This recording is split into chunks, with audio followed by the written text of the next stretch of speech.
saya perjelaskan yang dikarang ya, maksudnya dikarang sebuah cerita dari mereka yang dibikin katanya digunting, terus kemarin bilangnya apa. Ya suatu hal yang dikarang sama mereka lah, mungkin apa saja bisa mereka karang, tapi faktanya tidak benar.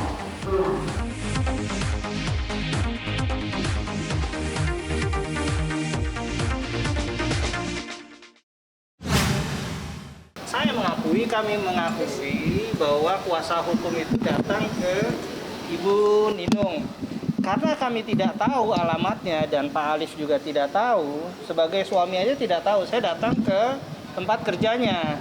Saya jelaskan, saya mencari kebenaran, benar nggak ini Ibu Ninung pernah nikah sama saudara Alif, terus bagaimana, terus sebagai wanita, Pak Alif, bagaimana pendapatnya terhadap perkawinannya Aska. Saya bilang, karena kan Pak Alif mempunyai anak. Nah, Bu Nuning gimana nih tanggapan dia? Nah, saya menyodorkan surat itu, ayo datang dong jadi saksi. Wah, saya nggak mau ya. Saya maunya, waktu itu dia belum bilang cerai. Nah, kalaupun ingin cerai, saya katakan sekali lagi, kalau Bu Nuning mau cerai, Bu Nuning tulus nggak mau nikah cerai, tapi nggak mau dapat gonogini atau harta. Pasti tujuannya adalah pembagian gonogini lah atau apalah, itu yang dari kami. Dan ketika saat itu kami menanyakan, Bu Nuning, apa sih yang saya perlu bantu gitu loh? Apa sih? Wajar dong, dan itu tidak melawan hukum. Dan saya katakan kepada majelis pun mengiyakan tidak apa-apa. Dan itu hal yang wajar, memang harus kami lakukan. Daripada kami tidak sama sekali bertemu dengan mereka, terus mengata-ngatai mereka atau mengancam dia, itu bukan perbuatan yang benar. Kami datang ke mereka patuh hukum untuk mencari kebenaran. Emang benar saya datang. Kekeluargaan. Pernikahan itu jadi nanti di pembatalan itu nanti akan kami beberkan semua. Seperti tadi saya tanya, Bu Nuning, mana buku nikahnya? Saya tanya. Dikata dia pakai orang ketiga karena saya sudah tua katanya. Nggak ada yang mau nikah sama saya. Ini ya cerita di media dari dia. Jadi saya dinikahkan sama pengusaha. Saya tanya, pengusahanya umurnya berapa? 20. Padahal saat itu Pak Alif baru aja masuk 19-18. Nah, jadi banyak aneh-anehan dari Bu Nuning, pengusaha yang mana. Terus saya tanya lagi, kenal nggak sama Alif?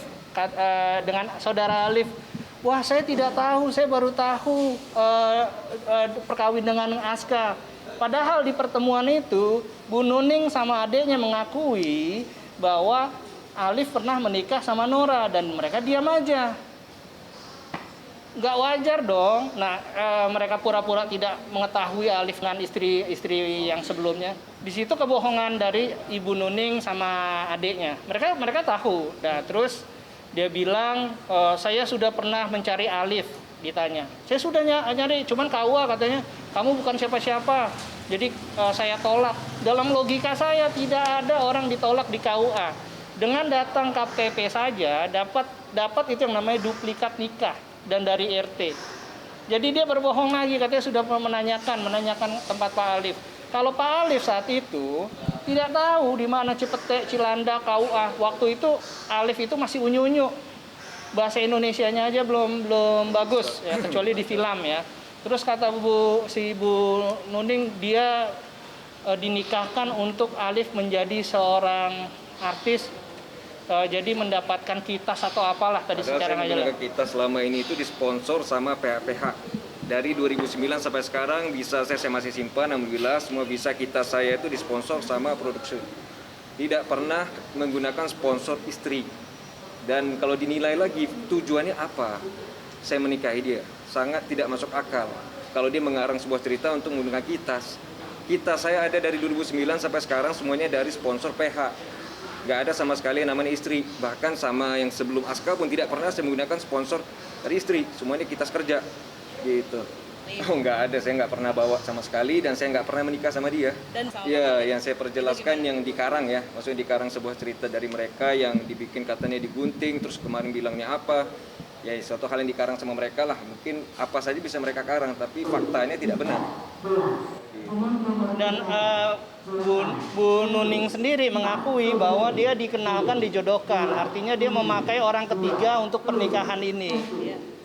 Nah, Pak Alif, saya buka dikit aja, saya ini waktu itu menyerahkan ke supirnya untuk pembuatan PT.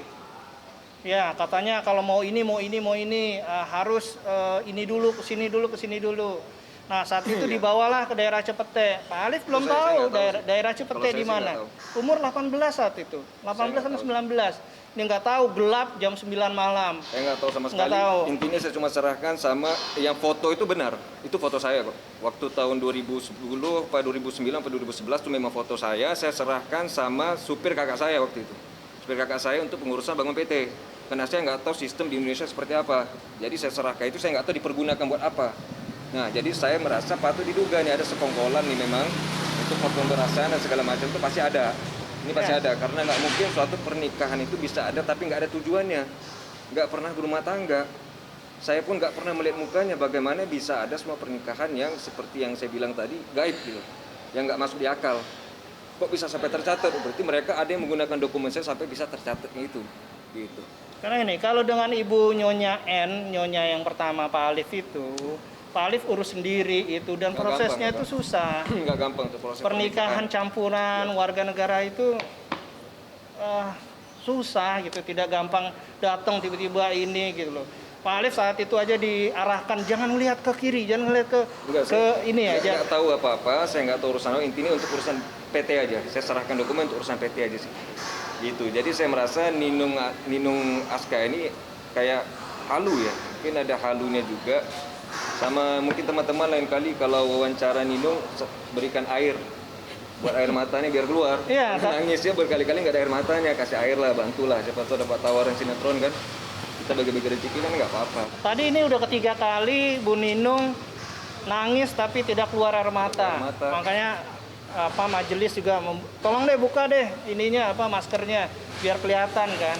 Nggak keluar air mata juga, saya bingung gitu loh. Apakah sudah habis selama 11 tahun ini air matanya buat Bang Thoyib?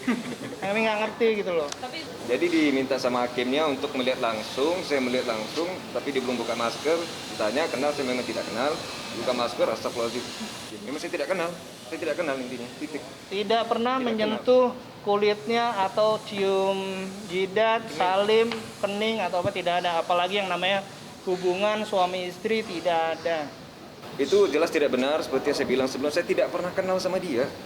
Saya tidak tahu dia siapa, tiba-tiba aja muncul yang seperti saya bilang sebelumnya, Aji Mumpung, Ninung Aska, duo getar ini. Jadi mereka itu seperti pengen ya kita patut diduga ada pemerasan. Jadi kok bisa tercatat dan dia pun baru mengetahui sekarang, loh kebetulan sekali nih, ini kesempatan lagi pandemik atau apa, dia juga pengen menikah kok, udah mau menikah. Si Ninung ini ya kita harus cari tahu siapakah orang ini. Ya untuk kebutuhan kita juga, dan dia udah mau menikah, mungkin saya pikir ini kebutuhan dia buat pernikahannya dia bersama calon suaminya dia, gitu. Asumsi kami ya, asumsi kami. Dan memang berapa kali itu Bu Ninung juga sudah berapa kali mempunyai jodoh. Dia katakan kepada kami di pertemuan sebelumnya, dia sudah 3 kali ingin menikah tidak bisa katanya. Karena takut kalau ke pengadilan agama untuk bercerai, takut dan tidak mempunyai dana. Itu yang dikatakan Ibu Ninung waktu di pertemuan kami sebelum di persidangan ini. Tadi ditanya hakim juga, loh kamu emang nggak pernah ke KUA? Saya pernah datang Pak katanya, tapi KUA tidak menerima saya katanya. Ya kami bingung lah, itu nggak masuk akal, logika hukumnya tidak masuk akal. Pasti ada arahan dari KUA. KUA tidak sekejam itu. Iya. Oh ya, tadi di dalam juga sudah mulai teriak-teriak suamiku. Wah, udah kayak bener-bener ini deh, sinetron banget sekali deh. Ya, betul. Intinya ya itulah yang sangat disayangkan sekali. Kenapa Ninung Aska ini segitunya gitu loh memfitnah saya supaya hak anak saya nggak tercapai gitu loh. Ini kan buat anak, bukan buat dia juga, demi anak saya. Saya pengen anak saya, intinya tujuan dan maksud saya itu hanya untuk anak saya biar disahkan di negara, diakui negara mempunyai kedua orang tua. Itu aja kok. Kok segininya harus dia mengarang sebuah cerita gitu loh. Dan jelas mereka memang sohib ya, seperti sohib kemana-mana berdua. Bareng terus, kita pun sudah melihat beberapa bukti juga yang mungkin nanti akan kita keluarkan. Gitu. Jadi memang patut diduga, dan di situ juga yang patut kita curigai karena secara halus pemerasan lah, ada juga secara halus ada pemerasan, ada sebuah nominal yang mungkin nggak tahu buat keuntungan mereka pribadi atau apa, saya nggak paham. Saya nggak pernah memilih untuk nikah siri. Saya memilih untuk nikah resmi negara. Saat itu saya sudah putuskan dia, bahkan ada saksi saya satu orang juga, saya sudah suruh dia pergi, jangan datang ketemu saya lagi, bahkan saya sudah kasih security, jangan pernah kasih dia masuk ke tempat tinggal saya lagi. Gitu. Tiba-tiba besoknya dia telepon saya, dia nangis-nangis, mohon-mohon katanya dia hamil 2 bulan. Ya, saya takutnya ini modusnya dia, saya samperin langsung ke rumah sakit kok di Kemang. Langsung saya cek ke dokternya, tapi saya cek USG sama dokter satu lagi. Takutnya udah kong kali kong, ternyata benar memang 2 bulan. Saya memutuskan untuk menikah langsung sama dia saat itu juga. Demi anak ini karena udah 2 bulan. Ya, udah bernyawa, saya harus menikahi dia. Tapi saya bilang ke dia, kita bisa di tanggal sekian, dia nggak mau. Karena dia pengen foto pre-wed yang bagus. Dia takut perutnya begitu gede gitu loh, nggak bagus sih pre-wed. Dia minta ini dalam waktu 2 bulan. Ya sudah, boleh, tapi kita siri dulu, habis itu kita resmikan. Ternyata setelah kita udah nikah siri, mau diresmikan, alasan yang tidak masuk akal karena dia suka keluar malam ya. Suka keluar malam, saya ngelarang, saya bilang salah, nggak boleh dia keluar malam. Akhirnya benar, dia konsul sama temannya, apakah benar? Kata temannya, benar jika kamu nikah resmi. Alif bisa melaporkan kamu, kalau kamu nikahnya siri nggak apa-apa, kamu keluar malam. Di situ dia memutuskan untuk nggak mau nikah resmi. Begitu ceritanya. Kalau demi Allah saya ngomong sekarang, itu cerita fakta.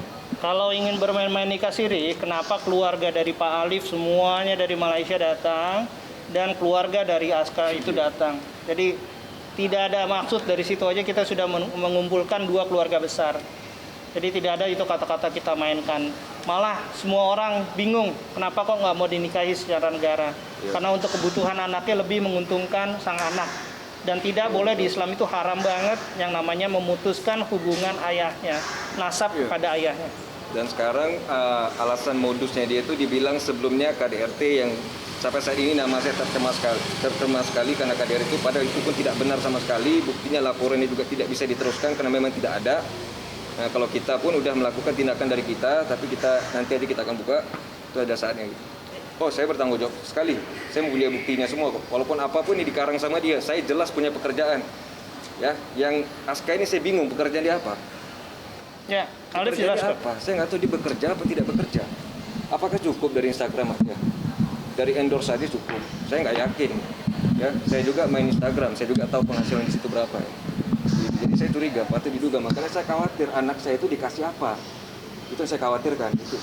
Pak Alif punya kitas dan punya pekerjaan, artinya dia bisa membiayai anaknya.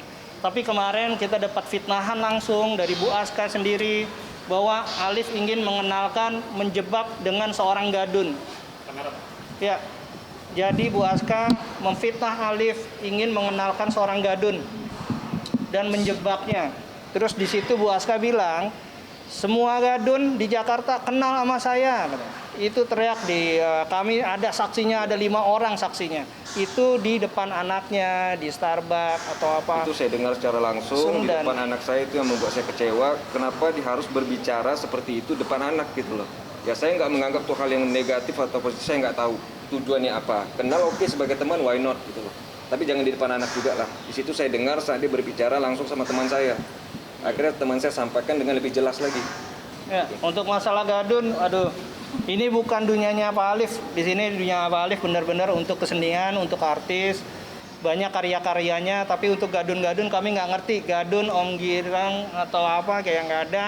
Kami merasa kecewa. Bu Aska mengatakan seperti itu. Dan itu sesuatu hal yang sebenarnya aib, tabu dikatakan seorang ibu kepada masyarakat.